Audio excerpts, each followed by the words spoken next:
fall off right around now, right? Yeah. And so, I don't know what you're mad about. Could be all kinds of things, right? Like these freaking psychos in the Epstein files that are talking about how newborns will suck on a pacifier more vigorously if there's a recording of their mother's voice.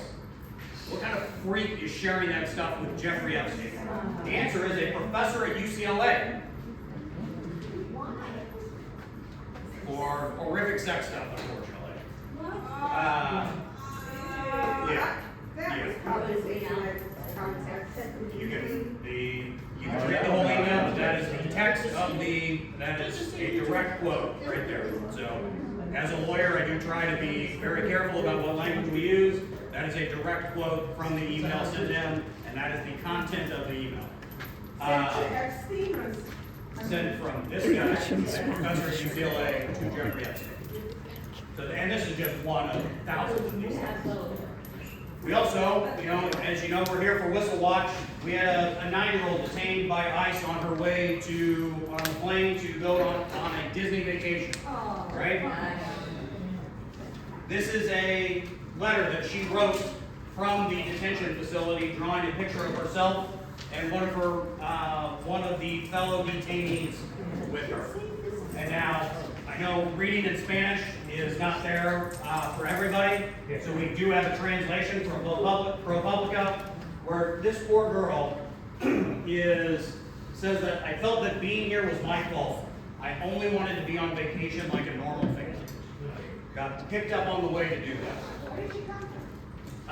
Colombia originally, and was here legally in the United States, but has been detained for 113 days as of the time that she wrote this letter for ProPublica.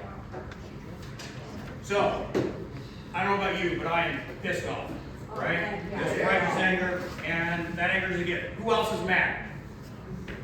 Who wants to share what they're mad about? Right here. Right here. Let's hear it. Go ahead, Ben. Oh, I was saying that it was mad. Oh. Well, I'm mad about Of course I'm mad about ICE. I'm pissed off that nothing's been done. People have killed Alex Gray. Exactly. That we're getting murdered in the streets and no one's doing anything. He was a legal observer. He was legally armed, and he was shot for the crime of trying to defend a woman. What are we talking about here? Who else is pissed off? What are you mad about? Oh, so much, we'll start with excessive violence, smashing windows to drive people out, it's not necessary, and arrest somebody, the police do it all the time without that kind of tactic. Exactly. We have all kinds of things. Al, how about you? Yeah, how about spraying a 1-year-old in the face with a pepper spray? Yeah. The windshield. Yeah, spraying a That should baby. piss you off. Yeah, exactly. Now, look. Yes. So no badge, no mask over the face. Yep. Hiding who they are. Yeah. License plates covered over. Yeah. Yeah. Very. Let us try that. Yeah. I am very upset with American people. I mean, too many of them are allowing this to happen. And not anybody in this room, because we're all against all this, but there's a lot of people, at least 33% of Americans agree with this. Yeah, way too many. Way Say too many. 30%, that's good for all. But that anger is a gift. And why is it a gift? You guys have seen this quote before from Dr. King. It's not enough to be angry, right? It is our job to organize and unite people so that that anger becomes a transforming force. And that's why we're here tonight, right? We actually want to do something about this. It's not enough to be angry, no matter how bad the situation is. Yelling about it isn't going to change anything. Stomping your foot isn't going to change anything. Organizing will change things. And so that's what we're here for. Now, you are all here on a Tuesday night, away from your friends, away from your family, away from the comfort of just sitting on the couch in your pajamas and not having to do something. Why? Because you care about what's going on. All of us have a why for why we're here. I'm here for 2 core reasons. That's me and my wife on our first date when we were 19 years old. She has less rights today than she did when we met. That's bullshit. Yeah. These are my 4 kids, all adopted, Black and Latino. It is terrifying to be their dad right now, to take them to school and not know if they will be there when I come to pick them up. That is my why. What's your why? Who wants to share why they're here tonight? I wanna make things better if I can. You want to make things better. Great. Right here. Democracy is under attack. Democracy is under attack. Amen. If we go down, we are going down fighting, and I need to look at my 11-year-old daughter when she's an adult and say, I did everything I could, I'm so sorry, honey, but we gotta go. Absolutely. That's Leaving that it. legacy that I need to be able to we look don't her in just her take. face with confidence. that Absolutely. This is bullshit. Same thing. Same. Chris. Now, every day Trump does something outrageous. I don't know if you're aware, he won't send money to certain blue states right now unless they name the projects after him. Yeah, Guess the what's New gonna York. happen? When he stopped at New Jersey. Yeah. He's insane. So, we know why we're here, right? We're all pissed off. We know why we're here because we have good reasons to be out. Well, it's important to always remember the strategy for our club, right? To stop talking and start doing. What are our core philosophies? Number one, that it is all based around the work. You have to be doing the work in the community, and it has to be visible. People have to know that you are out there to help, because guess what? Democrats have no money, and they have no political power. So the Democrats aren't going to be able to do anything. We are. And then what happens? More people show up, right? I became president of this club a little less than a year ago. A little less than a year ago, you know how many members we had? What was it, like 13, 16? Something like that? We couldn't have filled one of these rows, right? This isn't even all of our membership, and we have guests here tonight. Because when you're doing the work, when you're actually doing something to help the community, people show up. They don't show up for lectures and meetings that the regular Democrats are running. Why? Because they don't do anything. That's not us. We don't talk, we actually do stuff. That will allow us to collect the things that actually get politicians to listen. Volunteers in the form of the people we have.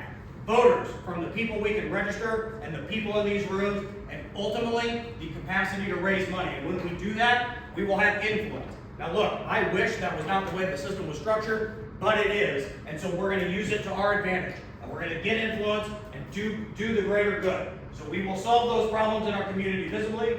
We recruit people to our cause. We use the work that we do and the people we have to create financial leverage, to have volunteers to offer to politicians, and most importantly, community organizations. And then we use all of that to turn out voters. With those tools, we can influence policy to have it done the way that we want, and we can use that to do good in this world. Let me give you an example of this working right here in Florida, just in the past week. So, up in Tallahassee, they attached an amendment to a bill that would have given law enforcement access to every single school. Guess who's included in law enforcement? ICE, because of every 287G agreement. And you know who we rallied? An unlikely group of allies. The PTA, the Florida State PTA, with parents everywhere, you know, with our, I'm the president of my kids' PTA. With our bake sales and our bounce houses and the stuff we normally do, we're like, hey, guess what? We're like a silent army. We're everywhere. We're in every county, and if you want to pass something like this, you're going to have to get it past us first. And we will raise holy hell if you try to bring this. We paired with politicians to put pressure behind the scenes. We paired with the teachers' unions to put on even more pressure. And guess what? We got that amendment crushed. We got it crushed.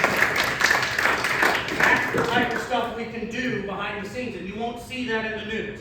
You won't see the PTA rose up and made sure that this wouldn't happen. You won't see politicians were behind the scenes making sure that that didn't come through. But behind the scenes, all of us pushed and got eliminated. We did good in this world within the last week. We can do more of it. So, we do that because we stop talking and we start doing it. So let's get organized right now and talk about whistle watches, okay? So, if you are interested in knowing where the at-risk areas are here in Hillsborough County, this website, bestneighborhood.org, and it has a subsection, Race in Hillsborough County. And it will break down a map like this. When you look at this map, what this map has, every area that is in yellow is primarily Latino. Every area that is in green is primarily black, and every area that is blue is primarily white. Okay? So everywhere where we can see a yellow area, in Waimama, up here by Bloomingdale and Brandon and Riverview, over in Town and Country, up by Plant City, These are areas where we expect ICE to be and to be causing problems for our friends and our family and our neighbors. That is where we have big areas of risk. Zoomed in, for where we're at, there's Brandon, right up where I live. We're in Riverview. We have huge areas of predominantly Latino neighbors in all of those yellow spots, right here. Those are the areas we need to make sure that we are coordinating to help those neighborhoods protect themselves, okay? So, why do we have whistles? Every one of you has a whistle pack in front of you. Every one of you has one of these whistles. Why do we have whistles? Well, not to be too surprising from a retired law school professor, but blowing a whistle is legally protected First Amendment speech.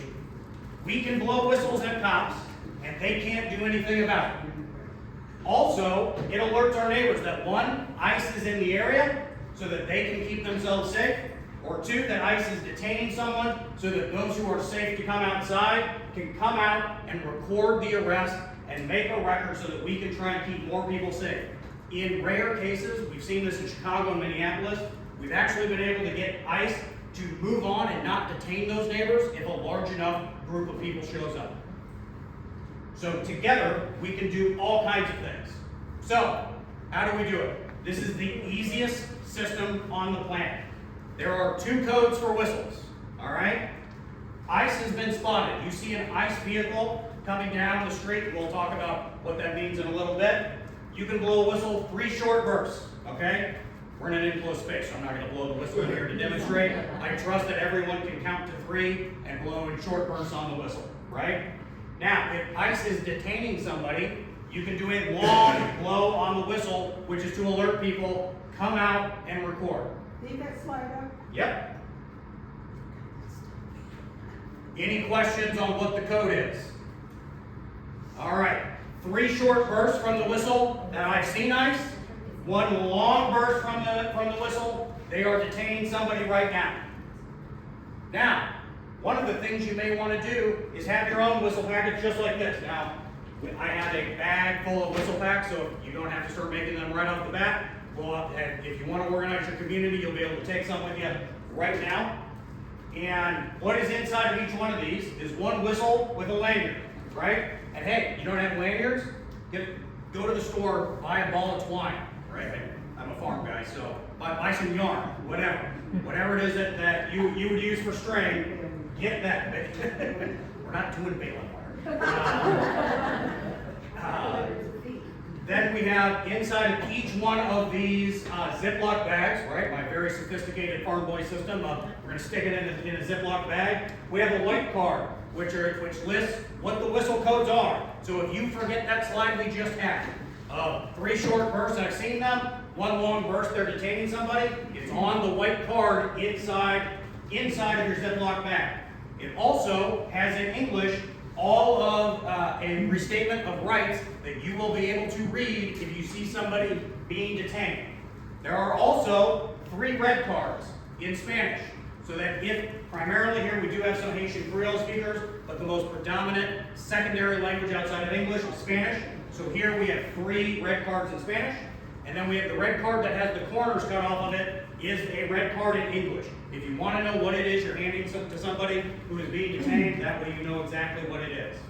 All right? Any questions on this? If you want to make one of these, we're going to give you a website where you can pull all of this stuff together at the end of this. Now, what if you want to get whistles? What if you say, hey, I want to put on something like this.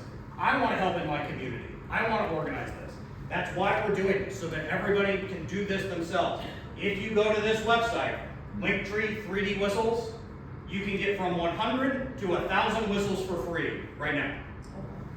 This is a group of people who have 3D printers who have gotten together. In fact, I have one of them on right now. So we have a family here in Hillsborough that has health issues. They can't come out to meetings like this. They can't come out to protest. They can't participate in a whistle watch. But what they can do, make whistles. So they said, hey, we'll print off whistles. They give us 300 free whistles within 24 hours. So people will help, and this is important to remember that there are all kinds of ways that we can help and get organized. Now, let's talk about getting organized, right? Getting organized doesn't just randomly happen. You have to put in some work to organize people in your community. Now, what does that actually look like? Well, organizing is just bringing people together, all right? So we see in Minneapolis that their communities are responding almost instantaneously when ICE is spotted. So the question is, how do they do that? The answer for Minneapolis is they're doing it in old school phone tree style, right? So for those of us in here, myself included, or who are old enough to remember when phones were attached to walls, right? We used to have phone trees, right? Like I was the vice president of my church youth group. The way our church spread out a message was you had a designated set of people that you had to call. If the minister called, you then called a set of people, right? Exact same thing is what they're doing in Minneapolis, where they're saying, hey, let's have street captains where people are in charge of their own street, and then they will share the list with them. There are then neighborhood groups, and it expands on out so that people know what is happening around them. Let's look at that in detail. It's different here in Florida because we don't have the population density that you have in a Chicago or that you have in a Minneapolis, right? So like I've lived in buildings in Chicago that had a larger population than my entire neighborhood in Brandon, right? And so this is something where we're not as densely populated, and so it's going to make whistle watches a little bit more challenging to run, right? And so what can we do with that? Well, what we can do is organize ourselves in a series of steps, specifically these 4 steps. These 4 steps. Number 1, collect the names and phone numbers of the neighbors on your street. Okay, so I've started doing this in my neighborhood in Brandon. We already have a series of pissed off dads that are in the whistle watch in my neighborhood. We live 200 yards from a school, and it'll be a cold day in hell when we let ICE come grab one of these kids. And so we have started getting organized with, hey, just on our street, right? You probably know some people in your street. You probably, if you live in a larger building, you probably know some people in your building. Start seeing who you think would be interested in being on the text chain together to say, hey, let's just keep an eye out. And you know who you should look for? Who's the most irritating person on your street, right? Who's that person who's always looking out the blinds, right? Yeah. In my neighborhood, her name is Miss Beverly, okay? And I'll tell you a story just from today. So my wife, to surprise her 4 kids, bought 4 giant sets of Valentine's balloons that she went and hid in our closet, okay? Miss Beverly came over this afternoon to ask whose birthday it was. I didn't even know we had balloons in the house. And Miss Beverly from down the street knew that my wife had carried in a huge bunch of balloons. That's the lady you want on your team. That lady knows everything that's going on, right? So you want to start having people do that, and whoever wants to be the organizer of that can be the street captain, all right? That way there's a check to say, hey, something going on in the street, everybody on our street knows. Now, street captains can then talk to 1 street over, 2 streets over, start collecting small groups. So where I live, in Heather Lakes, as a large subdivision, it then has smaller subdivisions inside of it, right? So like Woodbridge 1, Woodbridge 2, whatever, pick a nonsense name, that's what they give it, right? So then start taking those Woodbridge 1, Woodbridge 2s, and those can be your like mini subdivision captains, right? Now you've got a text chain for all of them where you can say, hey, for the whole subdivision, we got ICE in the area, look out. Those mini subdivisions can then be spackled together to create the entire neighborhood, right? So our entire subdivision of Heather Lakes could be pulled together with about 4 subdivision captains, okay? Once you have that, you can then coordinate with the other neighborhoods in your area. Say, hey, do you have somebody doing this? If not, let's start at step 1 and walk you through it and start getting this done. Does that make sense? Now, if you're thinking to yourself, I am antisocial. I don't really talk to people in my neighborhood. That's okay. Maybe you're surrounded by Miss Beverly's from my neighborhood that you don't really want to hang out with. I get it. There are all kinds of ways to get to know your neighbors. An easy one is say, hey, I just want to host a neighborhood coffee on Saturday in my front yard, right? You don't have to let people in your house. Just have something where you can pull some people together. My wife and I have an advantage in that we have 4 kids. We're at the end of a cul-de-sac. There are always people at my house. There were kids playing in my yard today when we weren't even outside, right? So everybody's down by our place. So now the idea of being like, hey, we're going to do a movie for the kids projected up on the garage door or whatever. Really easy way to bring people together and see, hey, Would you be interested in wearing a whistle just in case we see anything weird in our neighborhood? Because guess what? Across political divides, this is not just a Democratic issue. There are people who are on the other side of the aisle that will want to be a part of this, right? And I know that sounds odd. And look at some of what's coming out of Minneapolis. They're talking about how pissed off Republicans are in Minneapolis and are showing up and being part of these whistle watches. This is something that can go across party lines. So just be open to the idea that we have a lot of people. Now, we mentioned, hey, how do we get the whistles? We're not gonna make you Boy Scout it and like cut your own whistles out of reach or anything. We talked about that link, right?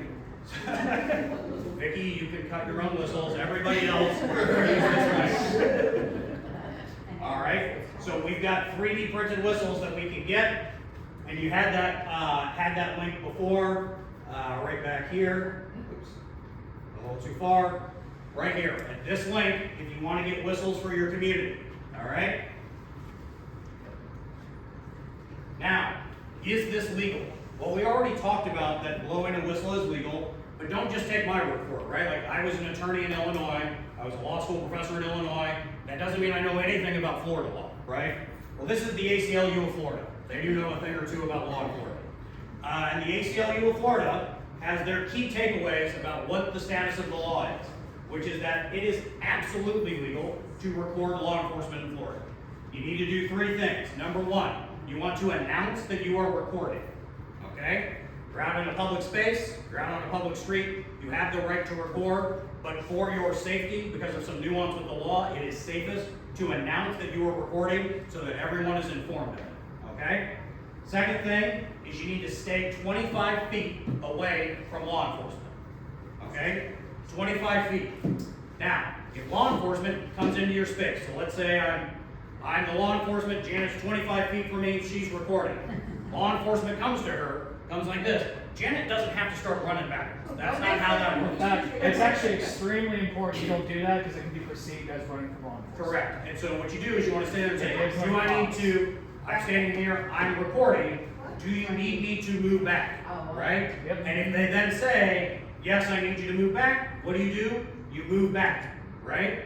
Okay? You can move back, and if you feel like, oh, I've lost my shot, zoom in, right? This is not the end of the world. Yes? What about recording, like, say from your car or your house? Yes, we'll get to that in just 1 second. All right, third thing is do not interfere with law enforcement, okay? Can't touch law enforcement, can't grab them. If they ask you to back up, you need to back up. Now, if you were in Illinois, if you were in Minnesota, you have a little more freedom there. You don't have that here in Florida, right? Here in Florida, we have this HALO law that they will view a lot of things as if it is interfering with law enforcement. And I will tell you, I expect to see from law enforcement that they will try to claim that blowing a whistle is harassment, okay? So this Florida statute 843.31 says it is illegal to harass law enforcement. It defines harass as, and I'm quoting here, willfully engaging in a course of conduct directed towards first responders that intentionally causes emotional distress and serves no legitimate purpose. The charge for that is a misdemeanor. I will tell you, I expect that somewhere in Florida, at least some law enforcement will try to bring charges against protesters by saying, hey, blowing your whistle against me caused me emotional distress and served no legitimate purpose. I will also tell you that I would expect the ACLU to swoop in on a case like that and kick the shit out of whatever attorney was representing law enforcement.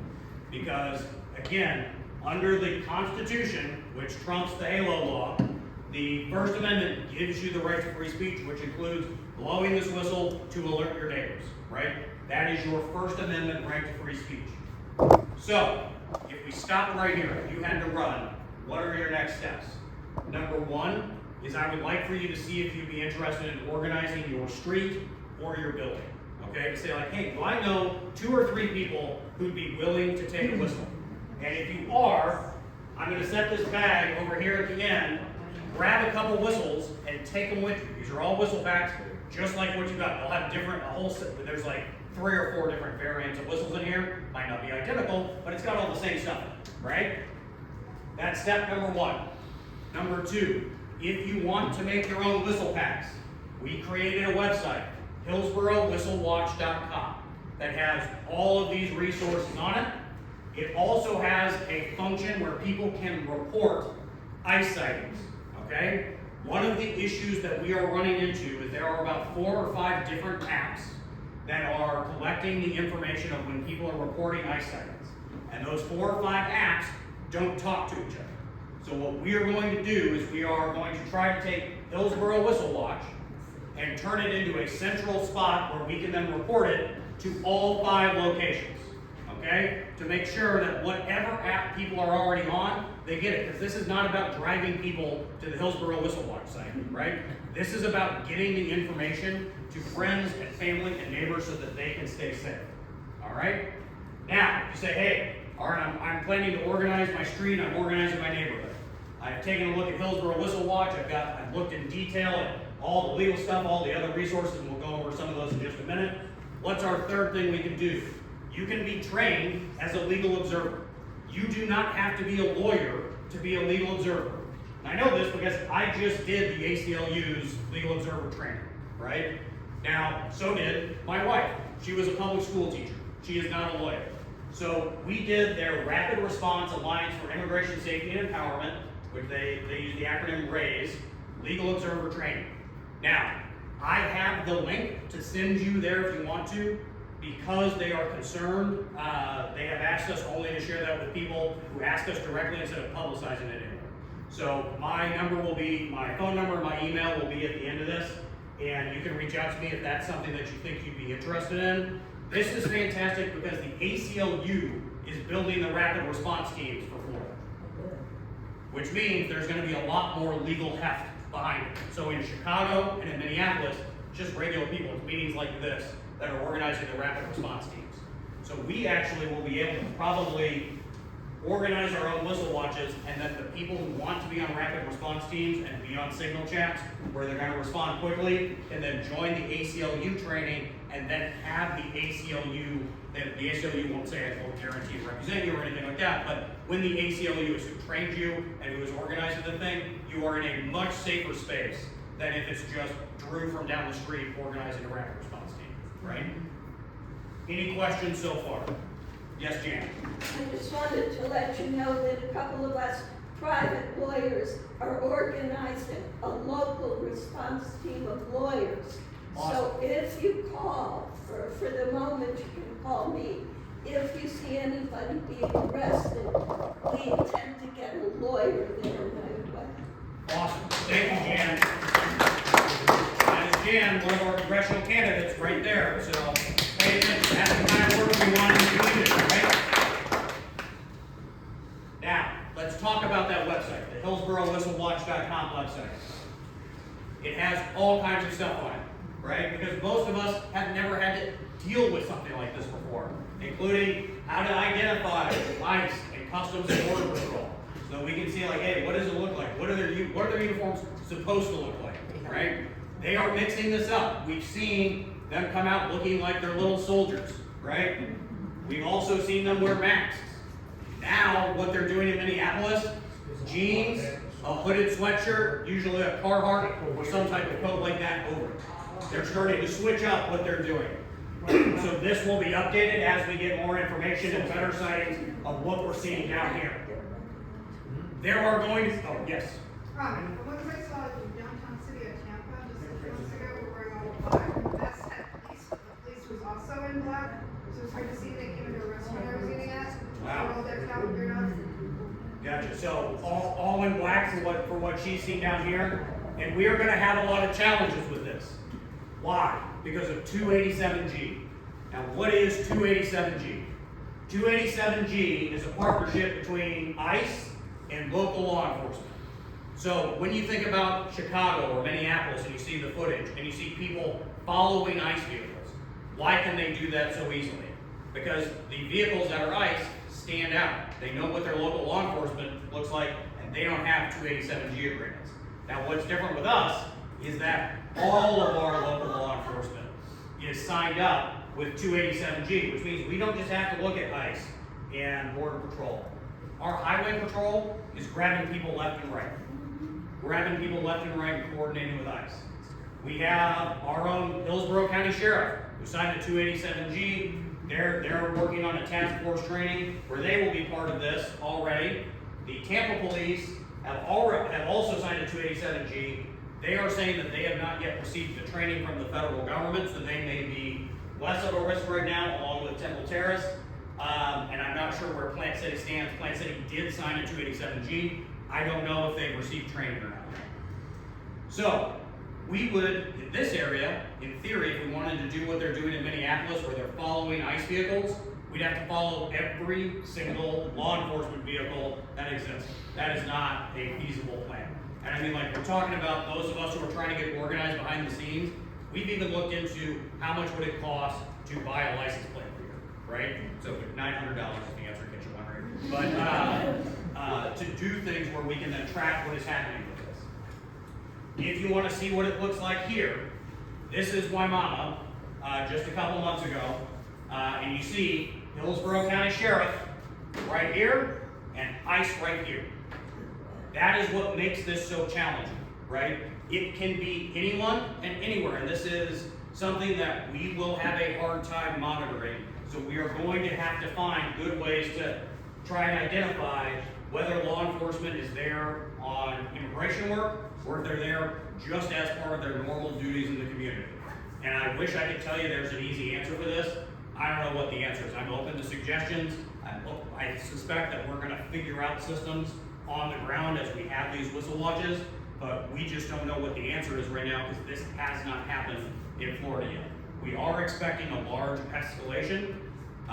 We have been tipped off by law enforcement that there are about 70 rooms booked in Tampa for this month, and there are 40 rooms booked in Brandon for this month.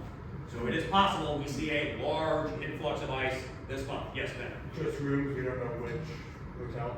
Yeah, I know which hotel. So Floridian, downtown Tampa, right by the federal building. It's a mighty fancy hotel for some basic scumbag law enforcement. The Quality Inn at Como and Ware in Tampa. And the, I think it's about, let me check my notes, but I'll, this is off the top of my head. Then the Quality Inn also in Brandon. You have your hand up back here? You answered my question. Okay, perfect. Jan? We discovered another thing. You mentioned license plate readers are very expensive, but you can buy a dash cam for $20. And there are some brands of those where you can actually take out the card and expand it enough to see the license plates. So I'll tell you which brands will work. We're buying a bunch of That sounds great. Yes? A couple weeks ago, I heard that ICE had reserved 600 rooms in Kissimmee. Really? Yes. And Do so we know when Do we know when they have the rooms booked? I don't know, but the day that Vern Buchanan wrote on his LinkedIn, you know what LinkedIn is? Yeah. You know, all the congratulations to him, I wrote, disarm ICE and keep them away from Disney. So, you know, a lot of eyes were on his Yeah. thread, so Yeah. I don't know. And so, and I that's one of the, I have made, you know, changes before, and that could have. so one of the reasons that we are also trying to get this organized now, we are gonna have a lot of people who will be really interested in these trains, we expect about a month from now, because what we're seeing is that they're building a detention facility in Orlando, outside of Orlando. Oh, Now, this is ultimately a logistics issue, right? You are kidnapping people, you gotta find some place to put them. There is not a good place for them to put people here right now. And so, but once they have that facility in Orlando, we expect that we will see a massive increase in ICE enforcement within a couple of hours of Orlando. Who is gonna wanna come and live here? Who? Yeah. Nobody. Well, where do you go? There's the righteous anger we're looking for. Janet? I think we're missing one of the places that they might come, because over the summer, I saw a mixed bag at one of the Hispanic, church services. Yeah. On Kings Avenue, and it was a couple ICE, cars and a couple of sheriff's cars. So I think everybody got more interested in Minneapolis and stuff and didn't start coming here. And then I was driving by Dade City and I saw them out, I don't know why they were out just out on the road, on the highway. So they were at a church here? Yes. Okay, so that's Hispanic. another. There are lots of Hispanic services. The Lutheran Services of Florida, both their St. Petersburg and Tampa offices, these are all places that are in the game of trying to help people who are having to deal with ICE, whether they are documented or undocumented. Oh. So, what can we do for families, right? We've got ICE snatching kids, using kids as bait. What can we do about that, right? We have to plan ahead, okay? Wherever possible. So this document on the right is a temporary power of attorney for the care of children. Why is this important? Let's say that I have questionable documents. If I have questionable documents and I get taken, and I don't have somebody who can take my kids to school, or who has the legal right to take my kids to school, they can't pick them up from school, they can't take them to doctor's appointments, they can't even bring them out of the country legally, whatever we need. So this is something that we should be thinking about. This is a free document. There are a lot of lawyers trying to charge people for this right now. Do not let people pay for this. This is free through the 15th Circuit's website. We are at the 13th Circuit here in Cook County, or excuse me, in Hillsborough County. Sorry, too many years as a Chicago lawyer. But this 15th Circuit form should be honored. That link will take you to this. It's a fillable PDF. Everybody can use this.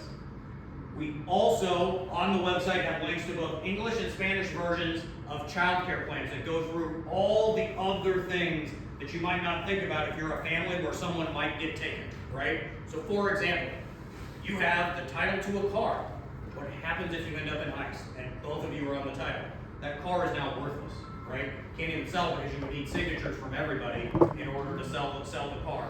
There are 10,000 things like that that happen every single day that we don't think about that get addressed in these English and Spanish versions of this care plan. Now this is through California, so it's not directly applicable in Florida from like when they're citing laws or things, but every concept is extremely important if you know anybody who needs help in this space.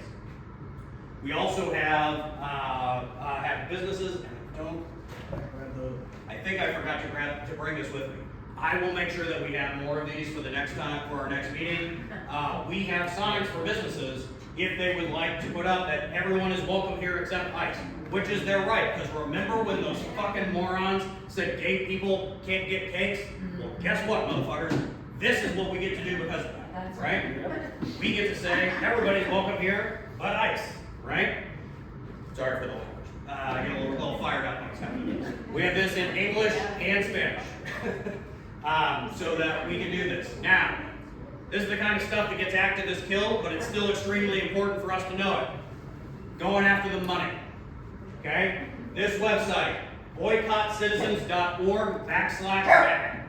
This is probably the most dangerous slide in this entire presentation. What this is people went through and scraped every federal contract is subject to a public record.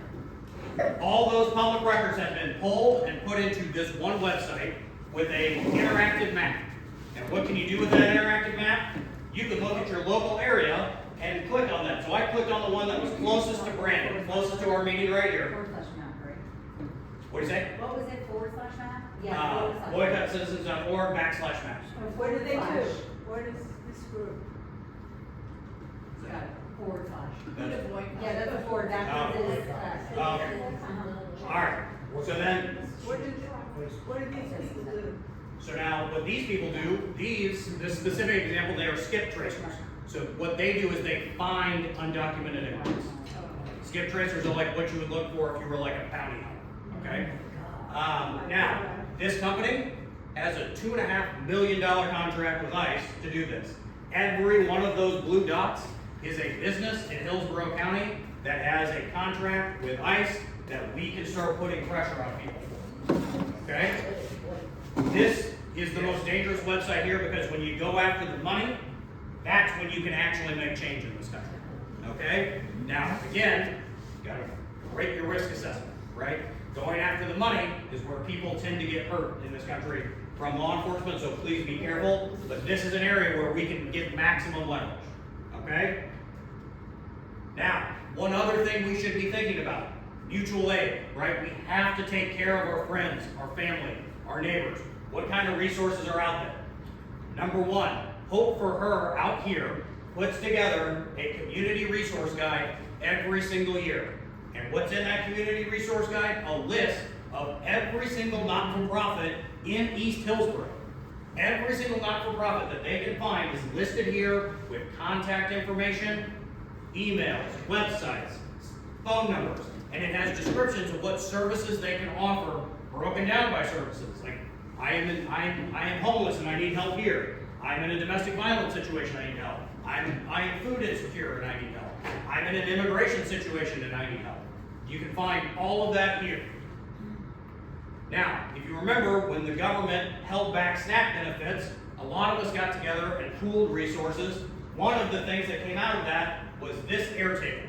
This Airtable is a list of resources in Pinellas County, Pasco, Hillsborough County, of all the food resources we can find, and it also added LGBTQ resources, veterans resources, mental wellness, and so this is another great link if you are looking to connect someone with help and you don't know where to look, okay? So that Hope for Her booklet, and this link, this Airtable, and I'll share that with somebody if you don't want to type all that out, so that you can have access to that. And all of these are included in the Hillsborough Whistle Watch website. Again.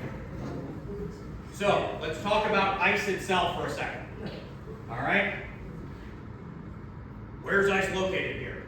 Well, in Tampa, their office is over on Cypress Street. Okay.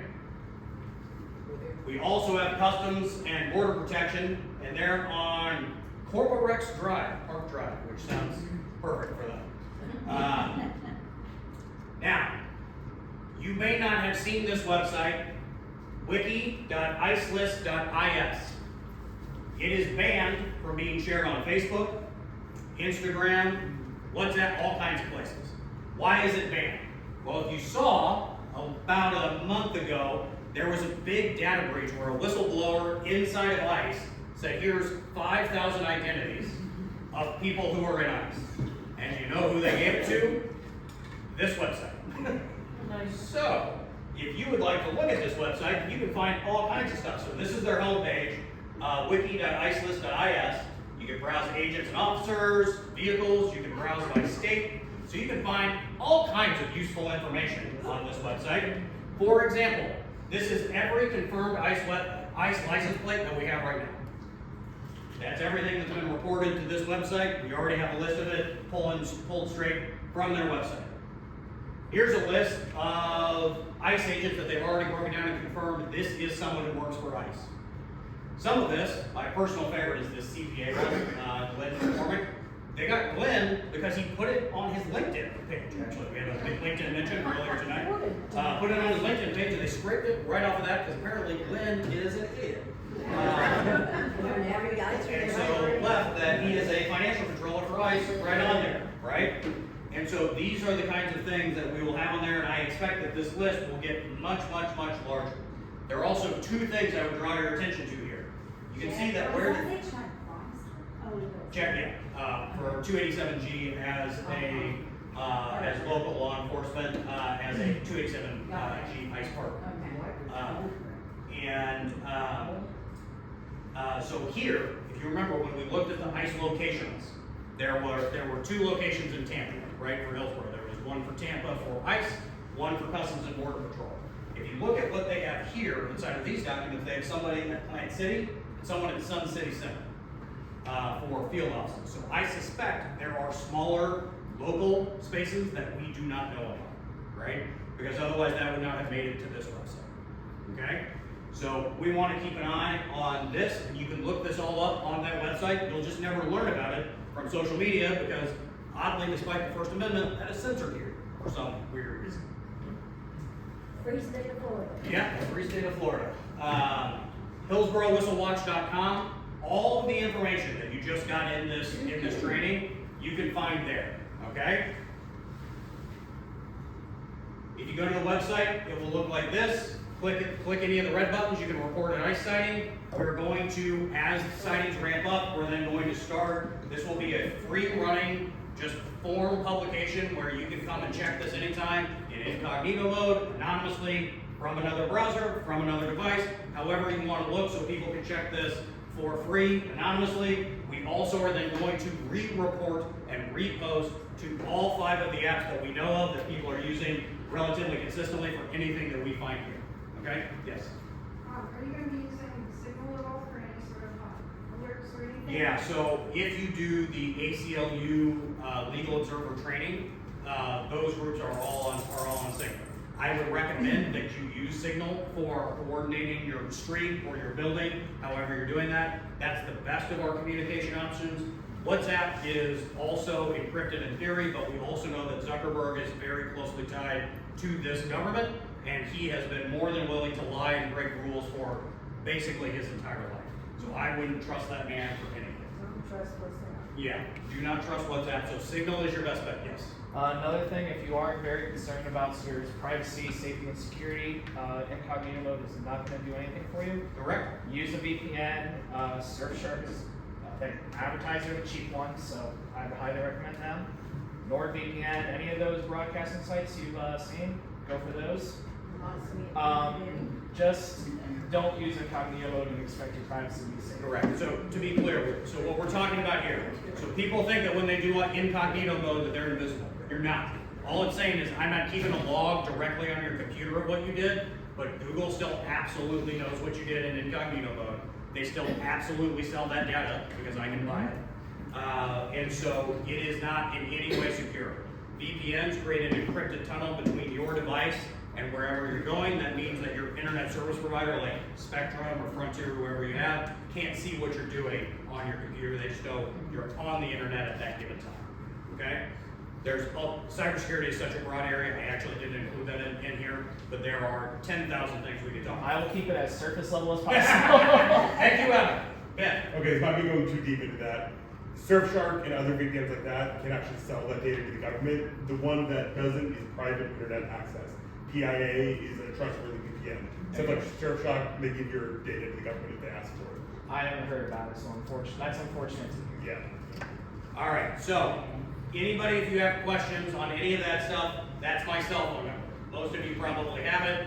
Take a shot of it. If you don't, you can call me anytime. HillsboroWhistleWatch.com is the website for all of these resources. We also have an email set up, HillsboroWhistleWatch@gmail.com. Now, why are we doing this in this way?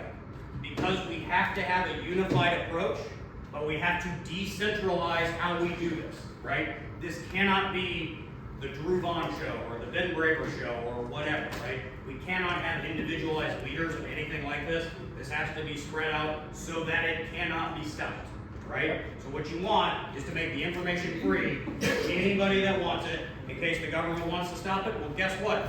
Susan's got this exact same information. Now, all of you have this exact same information, and you can replicate this however you want.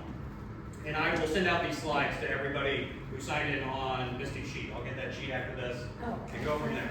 And the sheet's here. All right, perfect. I'll let Misty take it, and then I will just shoot me a shot of that when we actually gone through it.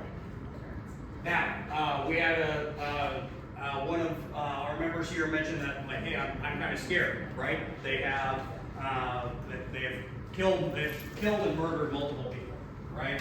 And it's okay to be scared, right? It's okay to be scared. Like I said, you'd be a fool not to, right? And so what do if you're scared or you're not going to come outside? Don't feel bad that you can't come outside. You know how they got the murderers for Alex Brenning? Somebody who was inside reporting that.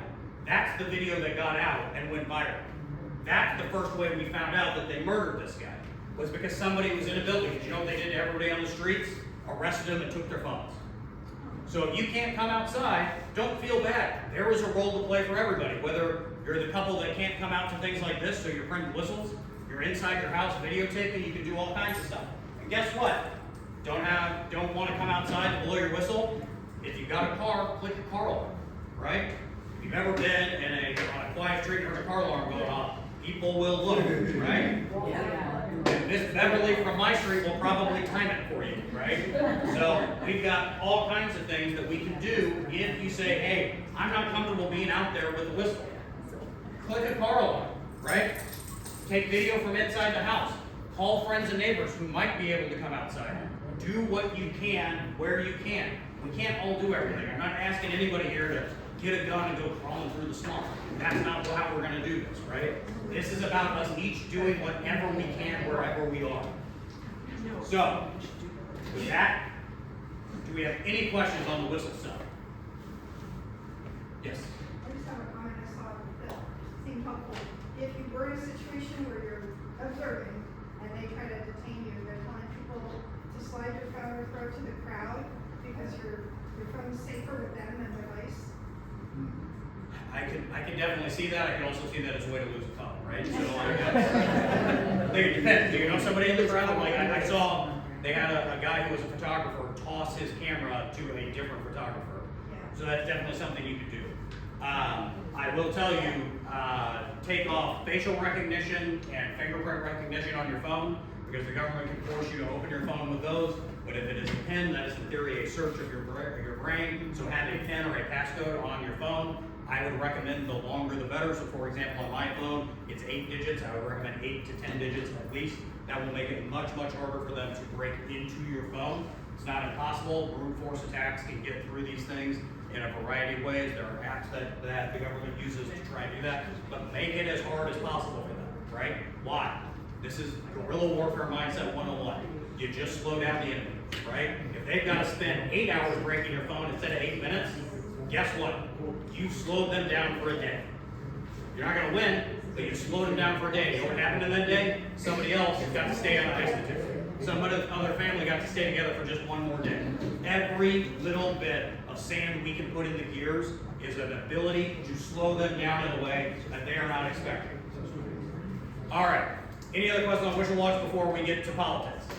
When you transmit these slides, is it okay for us to share them? Absolutely. Share away, give it to everybody. The point of this is to make sure that we have as many people as possible knowing what resources are out there. And this is not the end-all, the be-all of resources. I happen to have connections to the ice resistance in Chicago and Minneapolis. They helped us fast-track this to pull together what we needed to have in one spot. My wife and I own a tech company, so we could put up a website over a weekend. And so we did it so that then every organization in the Hillsborough area can steal this, take the pieces they like, disregard the ones that they don't, and do whatever fits with their organization. Are you sure that if you have these slide sharing, it's like your name and number on there? Look, at this point, yeah.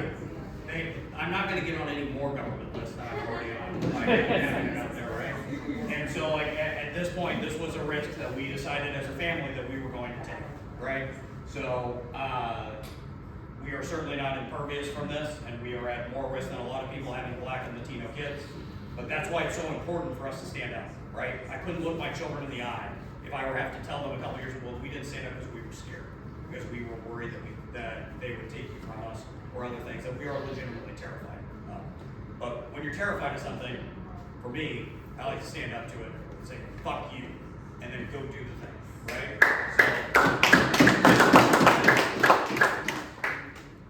And All right. Yes, this is more of a better safe than sorry announcement more than anything, because not everybody's a Boy Scout, not everybody's a naturist, not everybody's a ranger. When you are blowing your whistle, keep it short with each beat, because there's also a standard whistle code. If you blow 3 times in 3-second intervals, that means you are in distress. 3 seconds at 2 times, that means you are responding to that distress. And 1 is an announcement of your presence. So how should you do it? Just real quick intervals, just beep, beep, beep. Yeah, 1 second intervals. Again, it's more of a better safe than sorry announcement, but you don't want to get stressed. If we're going to go into the postcards, why don't we do Jan and Vicky and the treasury report before we do the postcards? All right, so I'm going to kill the slideshow for 1 second, and we will hop to that piece then. Give me 2 seconds.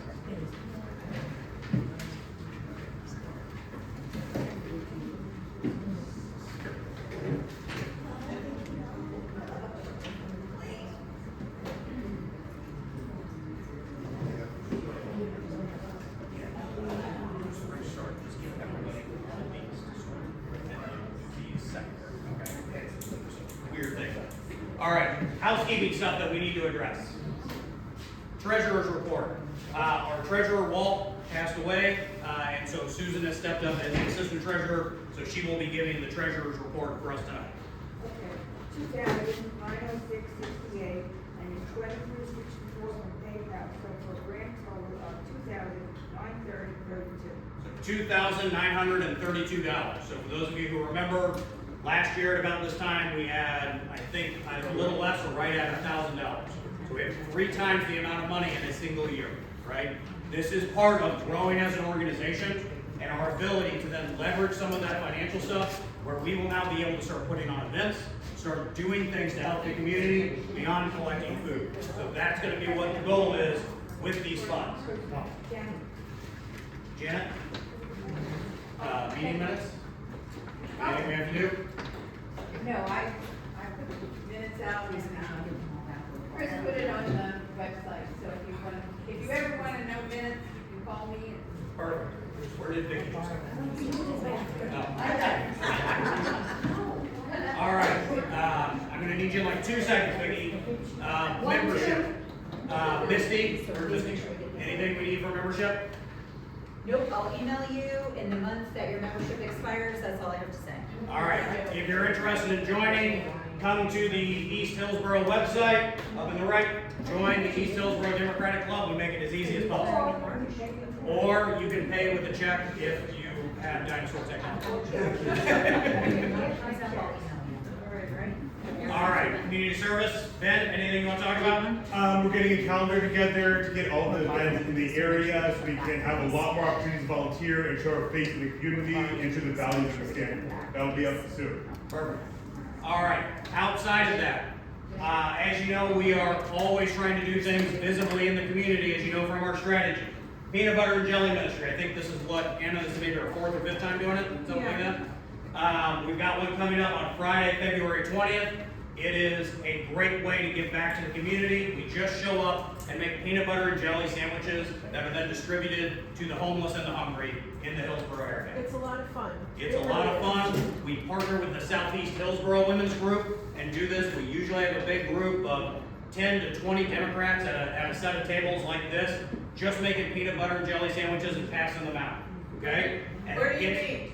We meet, so this is at Nativity Catholic Church on East Brandon Boulevard. Now I will tell you, it does sometimes surprise large Catholic churches that a huge group of Democrats just showed up to make sandwiches, right?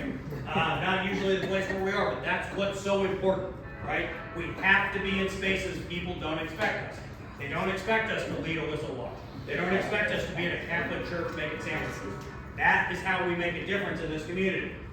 All right, count me in. We've got the Hillsborough Homeless Initiative that is helping to identify how many homeless people we have in Hillsborough County. If that is something you're interested in, all this is on the website on the upcoming events. So if you don't want to take shots, you go straight to the website and do this. I've done that before, it's really cool, it's called the pig count, the point in time count, and it's an awesome experience. All right, whistle watch. Someone accidentally mangled these whistles. I don't know how that happens, but obviously we're doing that. There are a lot of trainings coming up for this. I'm doing a training with the Jewish Caucus, Plant City Democrats, and in March, after we expect that ICE will have started to escalate their activity here, Coalition Builders for Action has now partnered with us. We will be putting on a 400-person event at a church in Tampa to get even more people trained on whistle watches to spread this out even further, okay? Art Expo. Don is helping organize an Art Expo, I think with Southeast Hillsborough Women, right? Actually, it's the Southeast Hillsborough Democratic Women that are putting it on. Put it up. I'm just. Oh, you shared it with me, so I thought you were, okay. The Art Expo, where we can then support local artists, which would be great. Tickets are $20. I know my wife just donated like a basket for an auction. There's gonna be other things that are gonna be there. Highly recommend it, yeah. Here. Great.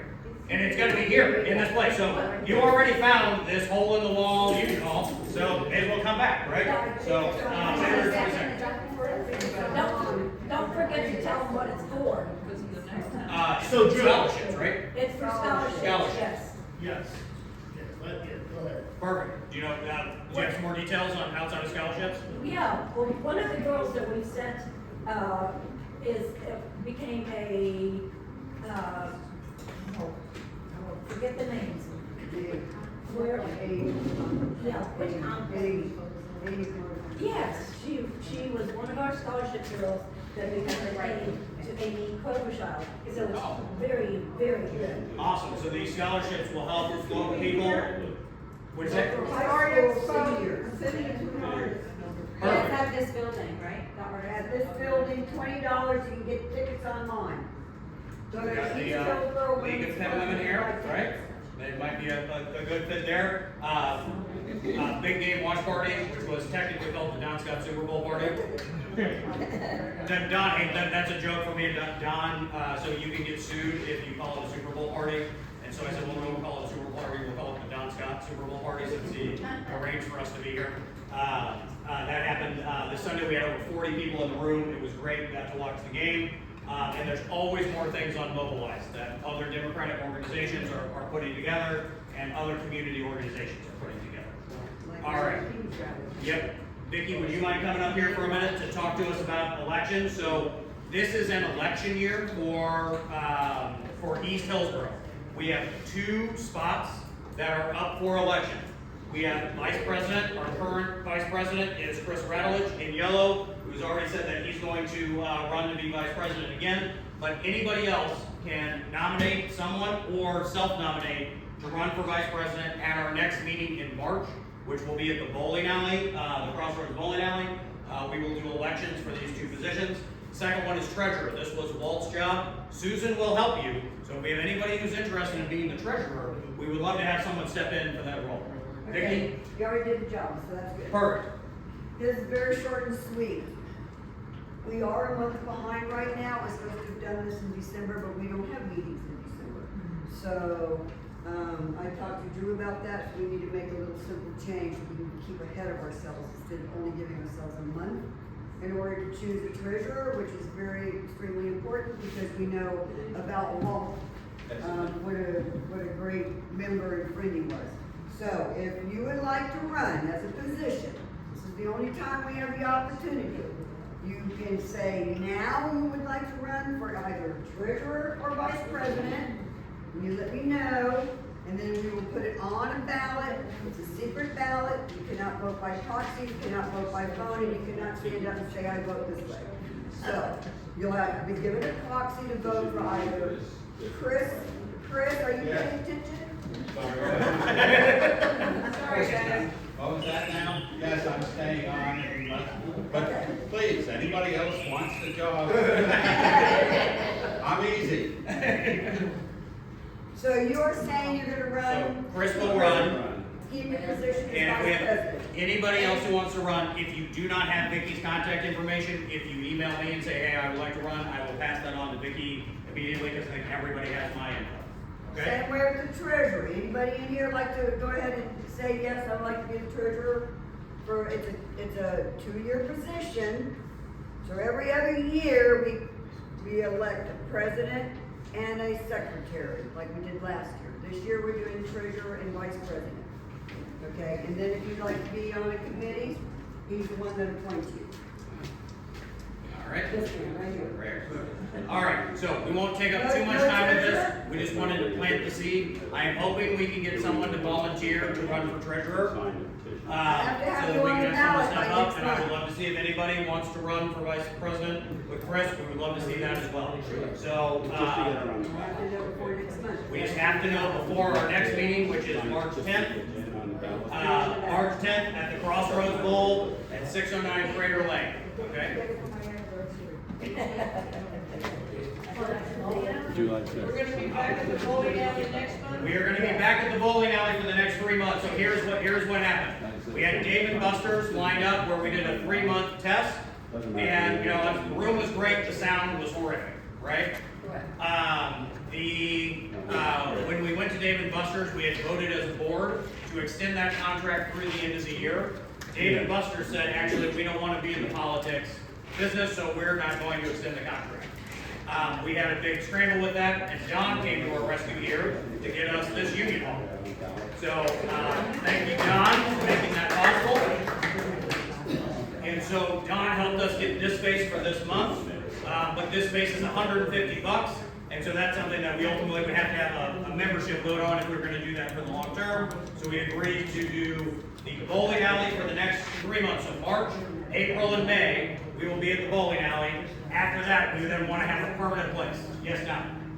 Just so people know, the 150 goes to the union. Yeah. I don't want you to think this is money.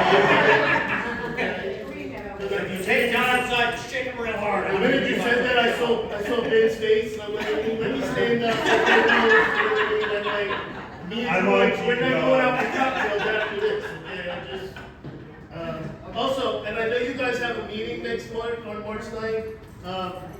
Shameless plug. I do candidate mixers. We're doing a candidate mixer in Plain City that same night. Not to steal your thunder, Drew. Jane will be there.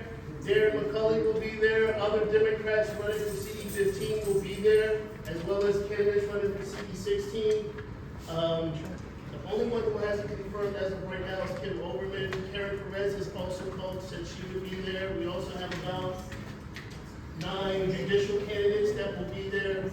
So it's an excellent opportunity if you want to tell your friends that live in Plain City that candidates are coming. We will bring the whole candidate mixer back to Brandon Riverview like we've always done because this is home. But please tell your friends, tell your people that aren't your friends. Do you have that on social or somewhere?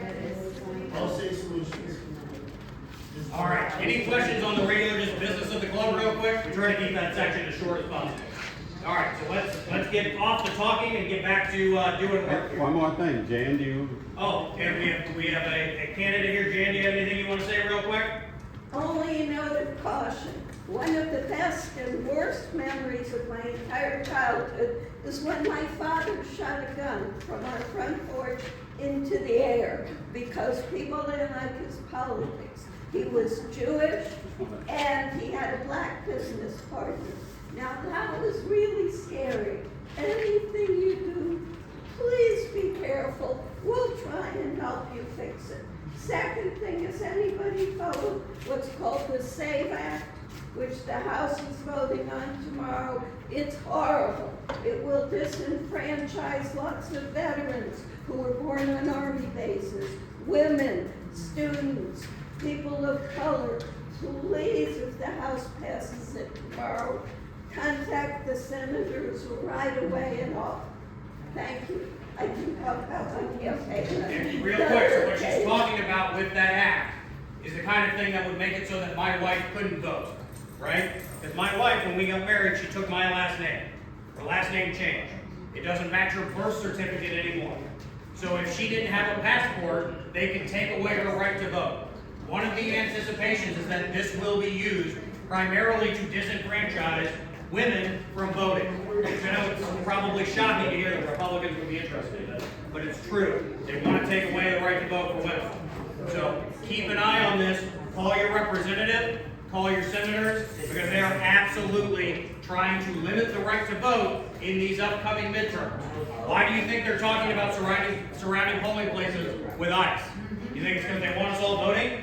They want to scare us away from voting, right? And when we're scared, we can do things to protect ourselves, but we can also just say, you know what, fuck you, buddy, and go do the thing anyhow, right? Or vote by mail. Vote by mail, yeah, absolutely. We can register to vote by mail. We got time. What was the number of the, bill? This is at the Save Act. Save Act, SAVE. That's probably on 5 calls already. It's probably on 5 calls if you got the app on your phone.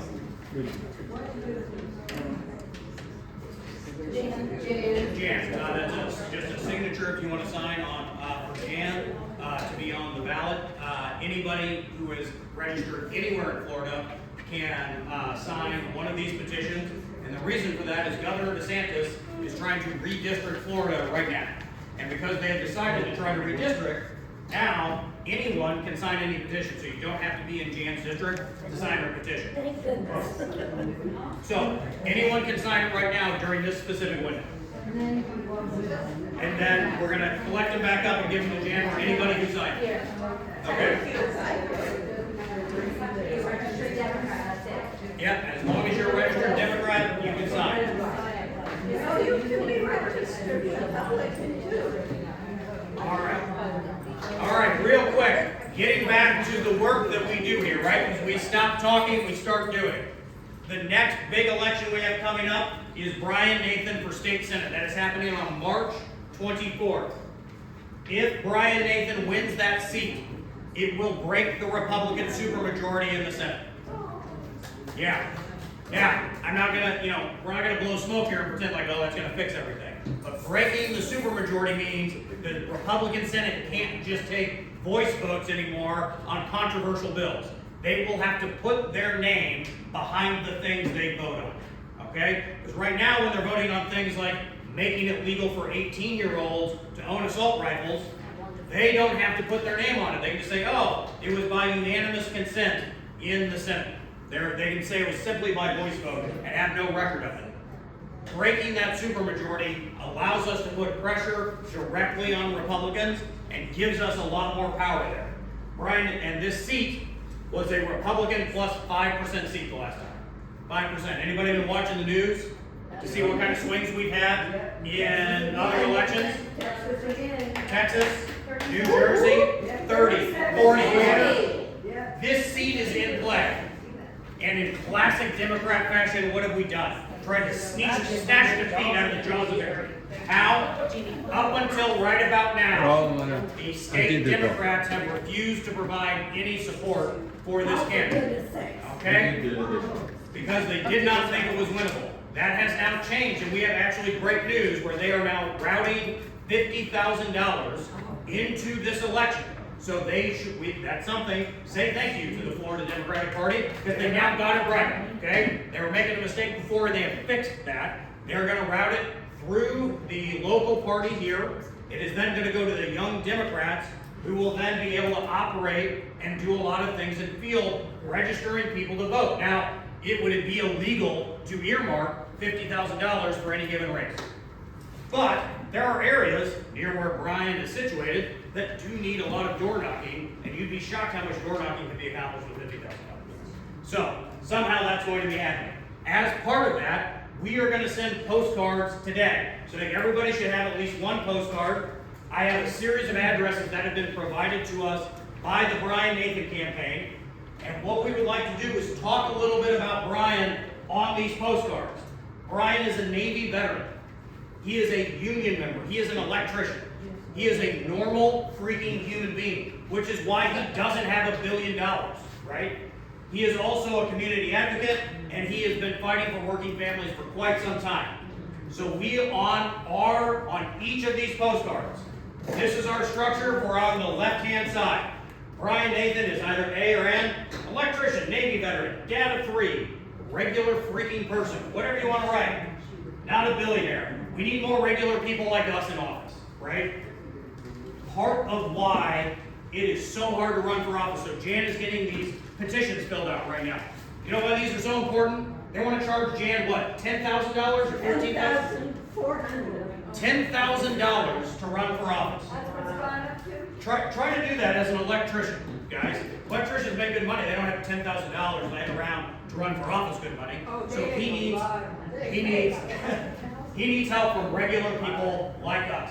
And so what we would like to do is see if we can knock out as many postcards as we can in the next, it is 8:07. So let's say 10 minutes tops, everybody knocks out one postcard, okay? One postcard, sign your name, and I will take care of getting addresses and stamps on them after everybody's out of here. That way we don't have to worry about it, that's right?